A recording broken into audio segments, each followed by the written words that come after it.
Hello मेरे प्यारे दोस्तों, कैसे हो आप लोग और आप सबकी कैसे चल रही बोर्ड एग्जाम की तैयारी। मैं उम्मीद करता हूं आप सभी बहुत अच्छे होंगे और बहुत ही अच्छे तरीके से अपने बोर्ड एग्जाम की आप प्रिपरेशन कर रहे होंगे। आज की वीडियो में जितने भी बच्चे 2026 में बोर्ड एग्जाम देने वाले हैं उनके लिए लेकर आ चुके हैं गद्यांश और पद्यांश लिखने की सबसे बेस्ट ट्रिक। मतलब आज की वीडियो में गद्यांश और पद्यांश के क्वेश्चन जो पूछे जाते हैं उनको लिखने की सबसे बेहतर ट्रिक बताने वाले हैं। और आज की वीडियो से आपके गद्यांश के 6 नंबर और प्लस में पद्यांश के 6 नंबर यानी कि दोनों मिलाकर 12 नंबर आपके बिल्कुल फिक्स हो जाने वाले हैं। तो चलिए बिना देर के वीडियो को स्टार्ट कर देते हैं। सकते हैं ये रहा आपका पेपर और ये रही आपकी कॉपी। इस पेपर के थ्रू इसमें जो भी गद्यांश और पद्यांश दिए गए हैं सेम इस कॉपी पर लिख लिख के बताऊंगा कि कैसे आपको बोर्ड एग्जाम में गद्यांश और पद्यांश के संदर्भ व्याख्या लिखने हैं। यहाँ पर सबसे पहले देखो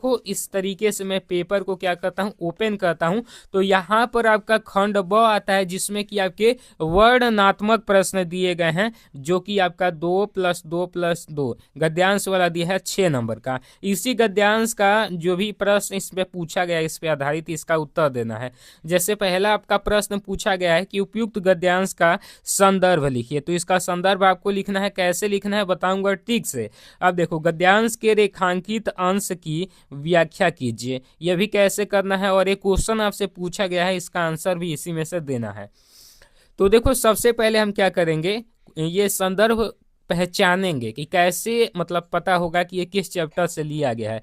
तो यहाँ पर देखो यहाँ पर कुसंग आ रहा है कि नहीं आ रहा है। उसके बाद यहाँ पर संगति आ रहा है कि नहीं आ रहा है। ठीक है, तो ये चीज देखकर आपको क्या पता चल रहा है, कुसंगति कुसंग ये सब चीज देखकर क्या पता चल रहा है, संगति के बारे में, दोस्ती के बारे में। तो ये पता चल गया ना कि मित्रता वाले पार्ट से लिया गया है, बस इतना पता चल गया।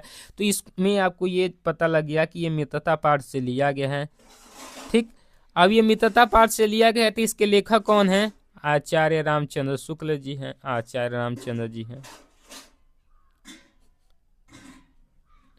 बस इतना समझ गए। अब चलिए इसको कॉपी पर कैसे प्रेजेंट करना है वो मैं बता देता हूं। तो ये खंड ब है, तो सबसे पहले हम यहां पर बनाएंगे खंड ब। खंड ब, ठीक है। खंड ब में क्या पूछा गया है, वर्णनात्मक प्रश्न पूछा गया है। तो नीचे बनाएंगे वर्णनात्मक प्रश्न। ठीक है, वर्णनात्मक प्रश्न हो गया। अब चलिए ये प्रश्नोत्तर 1 है तो इस तरीके से बना दो आप, प्रश्नोत्तर 1, प्रश्नोत्तर 1, प्रश्नोत्तर 1। और क्या है, गद्यांश है तो इस तरीके से लिख दो आप गद्यांश। ठीक है, हो गया। अब इसको अंडरलाइन कर दो। अब गद्यांश का फर्स्ट नंबर में क्या पूछा गया था, संदर्भ पूछा गया था। तो यहाँ पर हेडिंग आप बना दो संदर्भ। क्या हेडिंग बनाओगे, संदर्भ। देख लीजिए संदर्भ हमने हेडिंग बना दिया। अब संदर्भ में आपको क्या लिखना है, यहाँ पर ध्यान से समझिएगा। संदर्भ में आपको लिखना है कि प्रस्तुत, क्या लिखना है, प्रस्तुत। तो यहाँ पर लिखेंगे प्रस्तुत, प्रस्तुत गद्यांश, गद्यांश ही है तो गद्यांश हमारी पाठ्य पुस्तक, हमारी पाठ्य पुस्तक, पाठ्य पुस्तक कौन सी आपकी पाठ्य पुस्तक है, हिंदी है तो यहाँ पर लिखो हिंदी।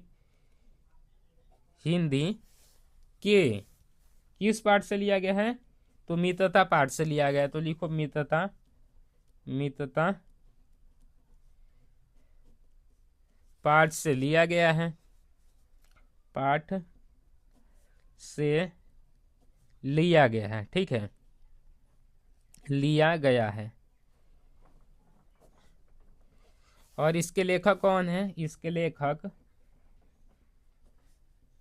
इसके लेखक आचार्य रामचंद्र शुक्ल जी हैं। क्या है, आचार्य रामचंद्र शुक्ल जी, आचार्य रामचंद्र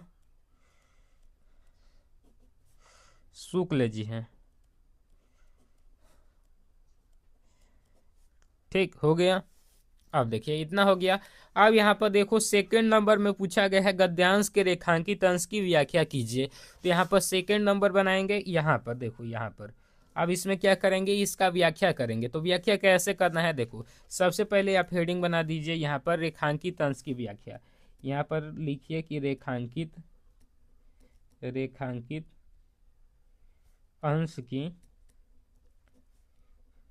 व्याख्या, रेखांकित अंश की व्याख्या हो गया।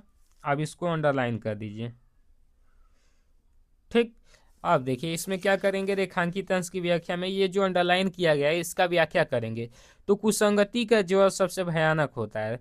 तो लिखेंगे कि आचार्य रामचंद्र शुक्ल जी कहते हैं कि कुसंगति एक घातक बुखार जैसी होती है। ज्वर का मतलब होता है बुखार। तो लिखेंगे यहाँ पर नीचे कि आचार्य रामचंद्र शुक्ल जी कहते हैं कि आचार्य रामचंद्र शुक्ल जी कहते हैं कि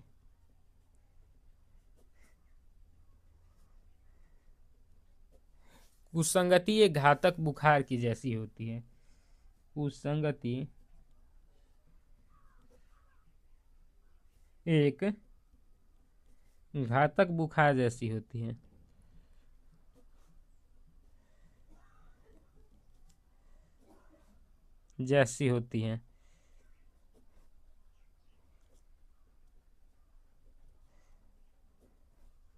ठीक है, इस तरीके से आप लिख देना। उसके बाद आप लिखना कि यहाँ पर यह केवल नीति और सद्बुद्धि का ही नाश नहीं करती बल्कि हमारे बुद्धि को भी क्षय करती है।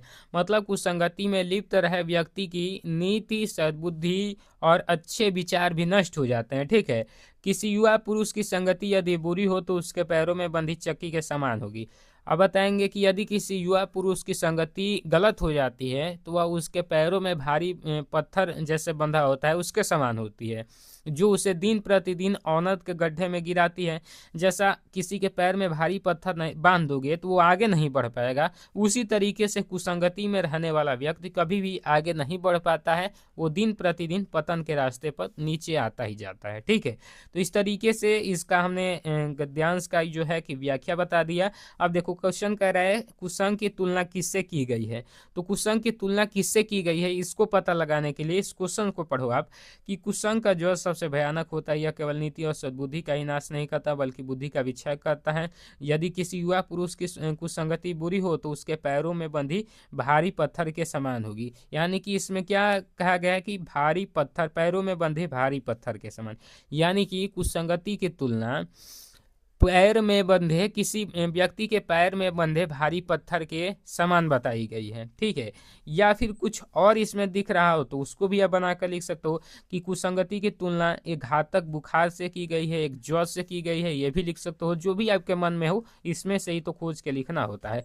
बस इतना आपको समझ में आ गया। उम्मीद करता हूँ ये 6 नंबर का समझ में आ गया होगा। नेक्स्ट वीडियो पार्ट 2 कमेंट कीजिएगा, आपको पद्यांश वाले पर भी मैं बना दूंगा। ठीक है, ये वीडियो कैसे लगी कमेंट में बता दीजिएगा। मिलता है अगली वीडियो में, तब तक के लिए जय हिंद, वंदे मातरम।